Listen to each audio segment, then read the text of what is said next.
Ram care of Anandi. ഇതിനൊരു introduction ഞാനായിട്ട് കൊടുക്കേണ്ട കാര്യമില്ലല്ലോ. ഒരുപാട് റീലുകളിലും ഒരുപാട് വിവാദങ്ങളിലും ഒക്കെ നിങ്ങൾ ഈ ഒരു ബുക്ക് കണ്ടിട്ടുണ്ടാവും. എനിക്ക് പറയാനുള്ളത് ഒരു കാര്യമാണ്. പലരും ഇതിനെ വേറൊരു തരത്തിലാണ് കാണുന്നത്, അല്ലെങ്കിൽ വേറൊരു തരത്തിലാണ് വ്യാഖ്യാനിക്കുന്നത്. ഇതൊരിക്കലും ഒരു ക്ലാസിക് നോവലോ അല്ലെങ്കിൽ ഒരു എന്താ പറയുക, നമ്മൾ ഇതുവരെ കണ്ട രീതിയിലുള്ള ഒരു കൈൻഡ് ഓഫ് നോവലൊന്നുമല്ല. ഇതൊരിക്കലും നമുക്ക് മറ്റ് എഴുത്തുകാരുടെ നോവലുമായിട്ട് കമ്പയർ ചെയ്യാനും പറ്റില്ല.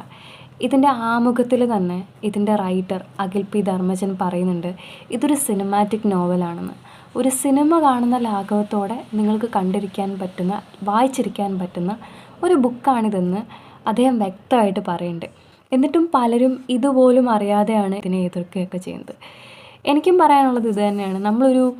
ഒരു തമിഴ് ഫിലിം അല്ലെങ്കിൽ ഒരു റൊമാൻറ്റിക് ഒരു കൈൻഡ് ഓഫ് ഫിലിമൊക്കെ കാണൂലേ, അങ്ങനത്തെ ഒരു കുട്ടി കഥ. ഒരുപാട് മുൻവിധികളൊന്നും ഇല്ലാതെ നിങ്ങളൊരു നോർമൽ ഒരു ബുക്ക് വായിക്കുന്ന പോലെ വായിച്ചാൽ മതി. ഇതൊരു ഭയങ്കര എന്താ പറയുക, ഒരു ക്ലാസിക് നോവലോ അല്ലെങ്കിൽ ഒരു ഭയങ്കര സംഭവമായിട്ടൊന്നും കാണണ്ട.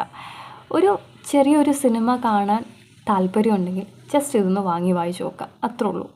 സിമ്പിളായിട്ടുള്ളൊരു കഥയാണ്, സിമ്പിളായിട്ടുള്ള ആൾക്കാരാണ് ഇവരെല്ലാവരും. നമ്മൾ വായിച്ചു കഴിയുമ്പോൾ നമ്മുടെ മനസ്സിൽ എപ്പോഴും ഉണ്ടാവും റാമും ആനന്ദിയും മല്ലിയും പിന്നെ പാട്ടിയും എല്ലാവരും നമ്മുടെ മനസ്സിലുണ്ടാവും.